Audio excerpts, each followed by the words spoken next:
Bismillahirrahmanirrahim. Assalamu alaikum. Welcome to Pass Education System, largest online institute in Pakistan for your online anti-test preparations. This is me Taimur. I hope you all are doing well. Dear students, इस video के अंदर हम बात करेंगे NTS NET जो कि 15 Feb को हुआ। आपका NTS NET सेकंड इसको बोलेंगे 2026 ईयर के लिए। 2026 में आप लोगों का नेट 1 जो कि जनवरी के मंथ में हुआ और जो नेट 2 आप लोगों का आज हुआ संडे को 15 फेब 2026 को। इसके आज के पूरे पेपर का एनालिसिस करेंगे, कौन कौन से एमसीक्यूज़ आए। बच्चे अभी ही पेपर दे के आए और उन्होंने एमसीक्यूज़ शेयर किए कि सर हमारे पेपर में इसी तरह एमसीक्यूज़ थे, तो उसके ऊपर मैं एक वीडियो को डिज़ाइन कर रहा हूँ, एक लेक्चर को डिज़ाइन कर रहा हूँ। वो तमाम बच्चे जो मार्च में भी एनटीएस नेट देंगे या आप लोग अप्रैल में देंगे, मई जून जुलाई में देंगे, 26 के किसी भी मंथ में देंगे या 27 में देंगे, तो आपके लिए बहुत यूज़फुल होगा, आपके जूनियर्स के लिए काफ़ी हेल्पफुल हो जाएगा। Very best wishes for all of those जिन्होंने अपना पेपर दे दिया। अल्लाह पाक से दुआ है कि आप लोगों का बेहतरीन स्कोर आए। और आप बच्चे मुझे बताएं यहाँ पे कि किन किन बच्चों का पेपर आज था और कितने बच्चे हैं आप में से जो कि अभी मार्च वाले नेट में अप्लाई करेंगे। एक चीज़ आपको बता दूं, आप लोग अप्रैल का अगर एनटीएस देने जा रहे हैं और साथ में प्यास यूनिवर्सिटी का भी टेस्ट देने जा रहे हैं, तो let me tell you one thing कि प्यास यूनिवर्सिटी का राउंड 1 भी 12 अप्रैल को है और एनटीएस जो अप्रैल के महीने में होगा वो भी 12 अप्रैल को है। तो ये पहले देख लो कि मार्च वाले एनटीएस दे लें और अप्रैल वाले एनटीएस अगर देना है तो फिर आप प्यास यूनिवर्सिटी का राउंड 1 शायद ना दे पाएँ। आपको उधर कोई इस्लामाबाद जाके देना है, लाहौर में सेंटर बनता है, तो आप देख लें कि टाइम का क्लैश ना आ जाए। ठीक है, ओके, तो स्टार्ट करते हैं यहाँ पे आज के पेपर के एनालिसिस। अगर आप एनटीएस नेट के एक स्केड्यूल में तैयारी करना चाहते हो तो आप लोग हमारे इस नंबर पे कांटेक्ट करके हमारे बैच का हिस्सा भी बन सकते हैं, क्योंकि बैच में आने से ये फ़ायदा होगा कि आपकी एक स्केड्यूल में तैयारी हो जाएगी, अच्छे खासे स्कोर बन जाएंगे इंशाल्लाह। एनटीएस नेट के पेपर में आज ये क्वेश्चन आया, ऑपोजिट ऑफ वर्ड्स, फास्ट का स्लो, हार्ड का इसका सॉफ्ट हो जाएगा। क्रूअल्टी, क्रूअल्टी कहते हैं जुल्म से, या बी काइंड, काइंडफुल या बेनिवोलेंट, इस तरह करके होगा। अब आगे ऑप्शन तो बच्चों ने नहीं बताए हुए। एलिजेंट, केयरिंगली या स्कैर्सली, ये सारी मैंने चीज़ें आपको एंड गेम में बता चुका हूँ, देख लें जाके। स्कैर्सिटी किल्लत को कहते हैं, उसके सिमिलर ये आ चुका है, एंड गेम जाके देखेंगे ना। तो इंग्लिश के पोर्शन में जो मैंने सिनोनिम एंटोनिम बताया सारे वही हैं, सारे वही हैं। और उधर मैं ये चीज़ बता रहा था कि इस तरह के एमसीक्यूज आएंगे। अगर इससे एडवांस लेवल के पढ़ने तो जाके मेरे नस्ट की इंग्लिश की एंड गेम देख लो, तो वो सारे वही आए जो एंड गेम में बताए हुए थे। फास्ट, हार्ड, क्रूअल्टी, ये सिनोनिम आगे एलिजेंट का, केयरिंगली का, स्कैर्सली का। फिर था कंप्रीहेंशन थी, वो ईजी थी बहुत। फिर था कि क्वेश्चन था और 2.5, इसको 2.5 बोलेंगे।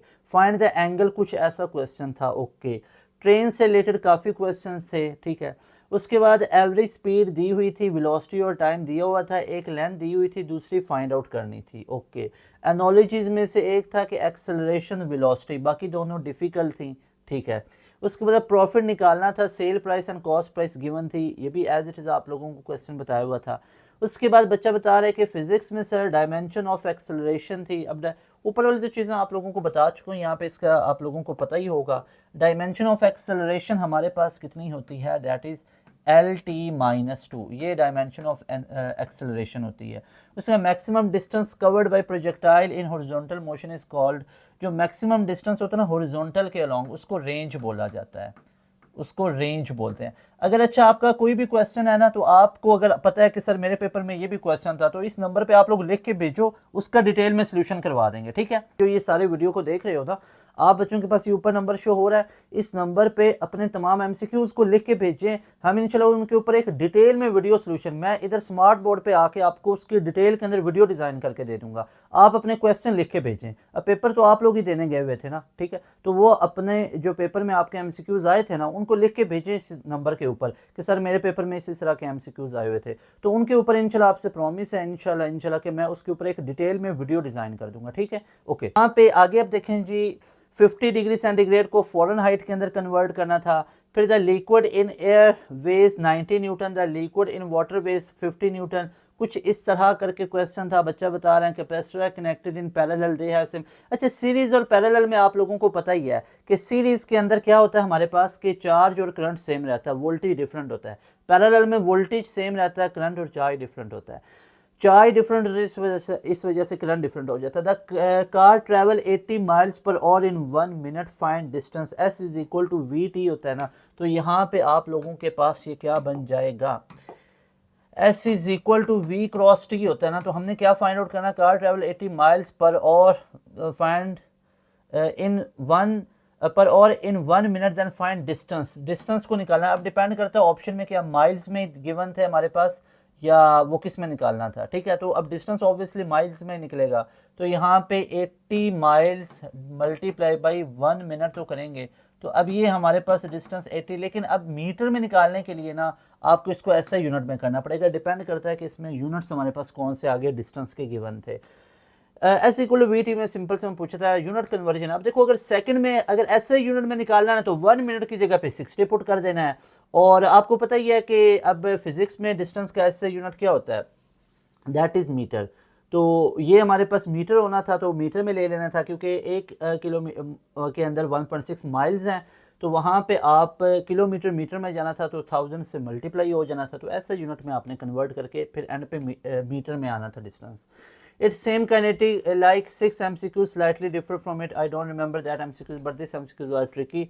फिर फिजिक्स में कुछ बेसिक क्वेश्चन थे, जैसे फोर्स गिवन थी 200 न्यूटन, मास फाइंड करना था और काइनेटिक एनर्जी फाइंड आउट करनी थी। Given mass 0.15 kg and velocity थी 40, तो हाफ एम वी स्क्वायर है, तो मास हमारे पास कितना आ गया 0.15 यानी हाफ एम, एम की जगह पे 0.15 और आगे वी स्क्वायर, वेलोसिटी 40 थी तो 40 ज़रब 40 कर दिया तो 2 20 ऐसे ही है, तो यहाँ पे 100 तो 1 0 0 से कैंसिल, 13 को 2 से करना था, अच्छा ये 15 है, 15 को 2 से करना था, फिर आगे ये 4 से, ठीक है, फिर 4 से, तो इसका आंसर निकाल लेना था, सिंपल सी क्वेश्चन था हाफ एम वी स्क्वायर से।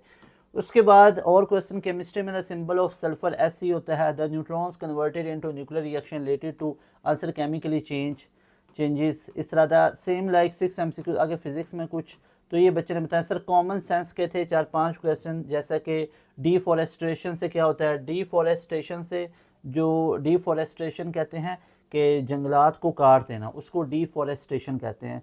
तो उसके बाद फिर मौसम में तब्दीली चेंजिंग्स आती हैं, तो ऑप्शन पे डिपेंड करता है कौन से थे। In SHM acceleration is maximum at, SHM में एक्सेलरेशन कहाँ पे मैक्सिमम होगी, जब वो मीन पोजीशन पे होता है तो वहाँ पे वेलोसिटी मैक्सिमम होती है, वेलोसिटी सबसे ज़्यादा होती है, और वहाँ पे काइनेटिक एनर्जी मैक्सिमम होती है, पोटेंशियल एनर्जी ज़ीरो होती है, और अगर एक्सट्रीम पे बात करें तो वहाँ पे हमारे पास पोटेंशियल एनर्जी मैक्सिमम। तो ये SHM के सिंपल से रूल्स हैं। आगे maximum height velocity will be, उसके बाद एट मैक्सिमम हाइट वेलोसिटी, तो मैक्सिमम हाइट पे जाके वेलोसिटी क्या हो जाती है, मिनिमम हो जाती है। लेकिन अगर वो पूछ रहे हैं कि प्रोजेक्टाइल मोशन में मैक्सिमम हाइट पे वेलोसिटी का वर्टिकल कंपोनेंट, तो वेलोसिटी का वर्टिकल कंपोनेंट जीरो होता है, लेकिन ओवरऑल वेलोसिटी मिनिमम होती है, जीरो नहीं होती ओवरऑल वेलोसिटी, सिर्फ वेलोसिटी का वर्टिकल कंपोनेंट वो जीरो होता है। तो यहाँ पे आगे था कॉज ऑफ 60 डिग्री, आप लोगों को पता है 1/2 होता है, साइन ऑफ 30 भी 1/2 है, तो हाफ प्लस हाफ क्या बन गया, कंप्लीट पूरा एक, तो 1 आंसर आ गया। एलसीएम भी लेकर देखोगे तो 2, ऊपर भी 1 + 1 2, 2/2 1 आ गया। tan ऑफ 45 पूछा गया था जो कि 1 के इक्वल होता है।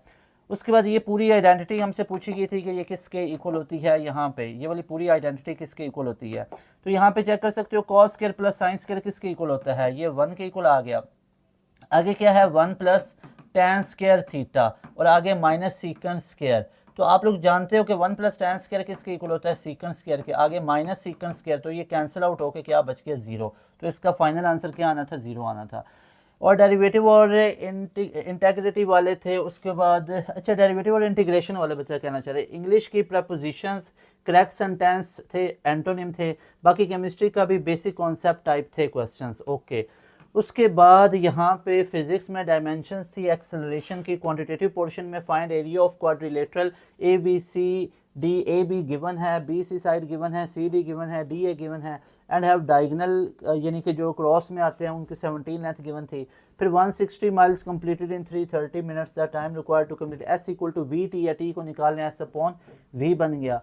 फिर था the 2 trees are planted, the first tree grow 4/5, then the other tree is 4 years, the other tree growth उसको निकालना है।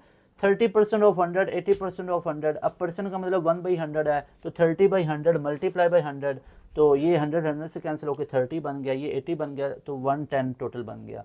फिर the father age is 1/4 times the product of son and father age is 196, in next 5 years find age of both, next 5 years में दोनों में 5 को add कर देना था। The person weekly earning is 240 रुपये है, 12% ऑफ बिग अमाउंट, उसको डिस्काउंट मतलब इजाफा होता है, प्लस वीकली उसकी अर्निंग 540 है, फाइंड द बिग अमाउंट।